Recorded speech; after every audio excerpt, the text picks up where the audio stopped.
Salam, perkenalkan nama saya Christopher Here, NIM 2003030092, kelas C semester 3. Tujuan saya dalam membuat video kali ini ialah memenuhi tugas mereview buku ke-9 mata kuliah perubahan sosial budaya. Saya dari Prodi Sosiologi Fakultas Ilmu Sosial dan Ilmu Politik Universitas Nusa Cendana Kupang. Saya ingin memaparkan sebuah materi yang bertema hubungan sesama jenis, hukum dan perubahan sosial. Oke, saya lanjut saja pada pembahasannya. Secara tradisional, baik pengadilan kehakiman Uni Eropa dan pengadilan hak asasi manusia Eropa enggan untuk mengakui pasangan LGBTQ+ dalam berbagai konsep kehidupan keluarga. Situasi ini semakin rumit karena keragaman tanggapan di seluruh Eropa untuk pengakuan hubungan sesama jenis. Sementara 16 negara Eropa, 14 di dalam Uni Eropa, sekarang mengakui pernikahan sesama jenis. Negara-negara Eropa lainnya hanya mengakui kemitraan sipil dengan berbagai tingkat hak yang diberikan kepada setiap pasangan sesama jenis. Sebaliknya, tujuan negara dalam Uni Eropa, semua di Eropa Timur terus secara konstitusional mendefinisikan pernikahan berbagai pasangan dari lawan jenis saja. Perbedaan perlakuan terhadap dipersulit oleh dampak globalisasi. Secara praktik dasar, pasangan perlu mengetahui apakah hubungan sesama jenis mereka akan diakui secara hukum. Bagi para pendukung pernikahan sesama jenis, ada juga motivasi tambahan untuk mempertimbangkan pengadilan dan jenis tuntutan mana yang dapat menawarkan prospek terbaik untuk pengakuan hak yang berhasil. Bagaimana seharusnya konsep kewarganegaraan Uni Eropa dipahami? Kewarganegaraan adalah salah satu konsep kunci yang digunakan oleh CJEU untuk membenarkan perluasan hak bagi warga negara Uni Eropa. Munculnya populasi baru seperti orang LGBTQ+ menimbulkan tantangan bagi konsep kewarganegaraan yang ada. Oleh karena itu, menarik untuk mempertimbangkan pertimbangan teoretis yang berbeda tentang makna kewarganegaraan dan merenungkan hal ini dalam konteks Uni Eropa.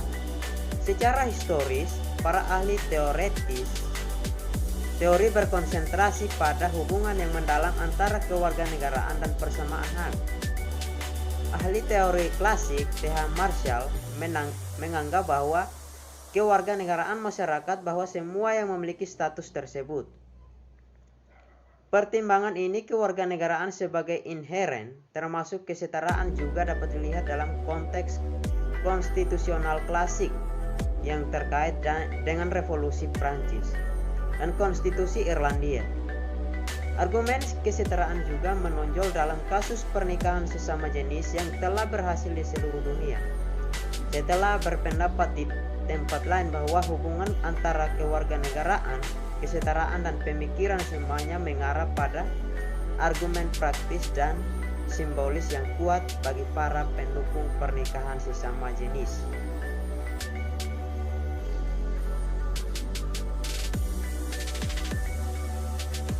Harmonisasi aturan pilihan hukum pada pernikahan sesama jenis.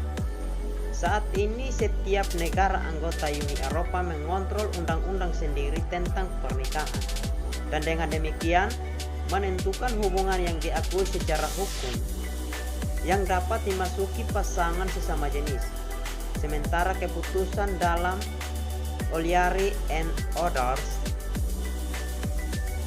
Italia memutuskan semua negara penandatanganan Konvensi Eropa tentang Hak Asasi Manusia. Dan dengan demikian semua negara anggota Uni Eropa untuk mengizinkan dan mengakui bentuk serikat sipil. Ini tidak mencakup pernikahan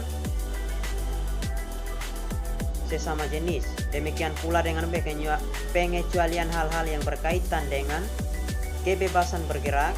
Setiap negara anggota bebas menentukan apakah mereka akan mengakui pernikahan sesama jenis secara sah yang dilakukan di jurisdiksi lain. Dalam menentukan validitas esensial, saat ini setiap negara anggota dapat melakukan dengan mengacu pada pilihan aturan hukum yang dipilih. Pilihan aturan hukum yang digunakan dalam hukum perdata internasional sebagai cara untuk menentukan hukum yang berlaku ketika lebih dari satu negara terlibat dalam masalah hukum tertentu. Akibatnya dengan undang-undang yang berbeda tentang hak pasangan sesama jenis untuk menikah dan kemampuan pilihan aturan hukum yang berbeda untuk dimanfaatkan oleh negara-negara anggota. Potensi pernikahan yang pincang di mana sebuah pernikahan diakui dan dianggap sah di suatu negara tetapi tidak di tempat lain terlihat jelas dalam upaya untuk mengatasi efek konsekuensial yang merusak ini. Harmonisasi aturan pilihan hukum yang digunakan untuk menilai validitas pernikahan sesama jenis dari seluruh Uni Eropa dikemukakan dalam penelitian sebelumnya sebagai solusi tambahan. Memperluas hak non-diskriminasi bagi orang-orang LGBTQ+. Meskipun Uni Eropa dan Dewan Eropa dibentuk untuk tujuan yang sangat berbeda, dengan ECTHR menjadi pengadilan hak asasi manusia terkemuka dunia yang diakui dan Uni Eropa terutama berkonsentrasi pada hak-hak ekonomi. Beberapa tahun terakhir telah dilihat Uni Eropa bekerja sama dengan Dewan Eropa. Kovenan Eropa memang memiliki dampak signifikan pada Uni Eropa.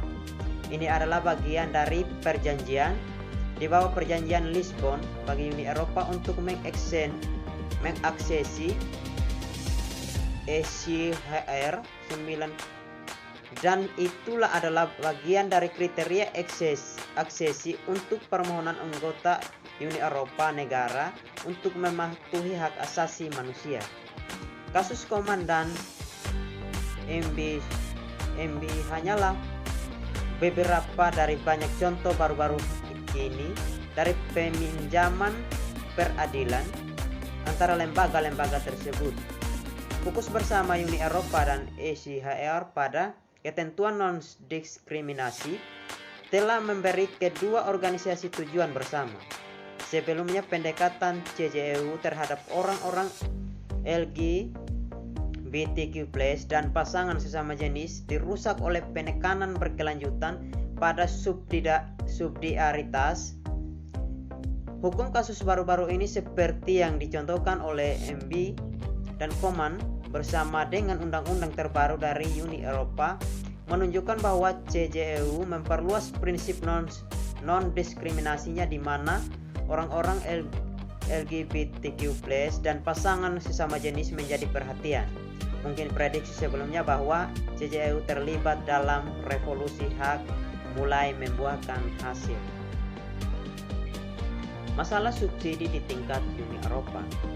Karena kekhawatiran tentang kurangnya konsensus, ECTHR tidak mewajibkan negara-negara peserta untuk melegalkan pernikahan sesama jenis. Hal ini menyebabkan ECTHR memberikan MOA yang luas atau dikenal sebagai latitude of deference or error kepada negara-negara yang dikenal sebagai dan melakukan kontrak masalah ini. Tujuan utama dari doktrin MOA adalah untuk menghormati identitas sosial atau nilai-nilai moral dari masing-masing negara. Sementara kaum universalis akan selalu menganggap bahwa hak asasi manusia harus diutamakan. Kaum regional menganggap bahwa dalam masalah-masalah yang berkaitan dengan nilai-nilai moral dan budaya, negara-negara yang berkontrak harus bebas menentukan kebijakan mereka sendiri. Konvensi Eropa sendiri mengabadikan subsidiaritas di bawah pasal yang menempatkan yang utama kewajiban untuk melindungi hak asasi manusia di masing-masing negara peserta. Kekhawatiran ini diperburuk saat ini karena ECTHR mengadili dalam konteks yang sangat nasionalistik. Ada banyak kritik tentang mengandalkan konsensus sebagai faktor penentu. Dikatakan bahwa doktrin konsensus mengabaikan kepentingan kelompok minoritas dan memungkinkan negara-negara yang terikat kontrak untuk menentukan masalah tanpa analisis dan pemeriksaan hukum yang menyeluruh. Meskipun pernyataan ECTHR mengamati sebuah gerakan menuju konsensus, masih belum jelas kapan hal ini akan tercapai. Kesimpulannya, secara tradisional CJU bahkan lebih ketat daripada sistem ECTHR dalam menolak untuk mengenali tipe keluarga non-konvensional. Ini telah menunjukkan bahwa Undang-Undang Uni Eropa memiliki banyak potensi untuk memajukan lebih lanjut hak-hak orang LGBTQ+ dan pasangan sesama jenis. Sementara makna normatif kewarganegaraan tetap diperebutkan dengan beberapa ahli teori feminis dan queer mempertanyakan realitas kesetaraan bagi warga negara komponen mereka dan ketidakpuasan dengan pengakuan pernikahan sesama jenis.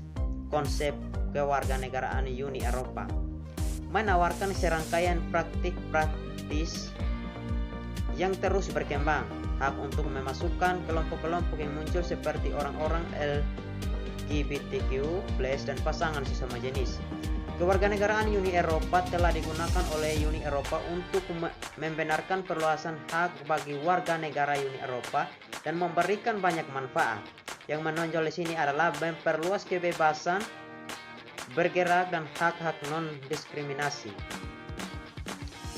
Studi kasus Coman dan Emby menunjukkan potensi konsep-konsep ini untuk lebih lanjut bagi orang-orang LGBTQ+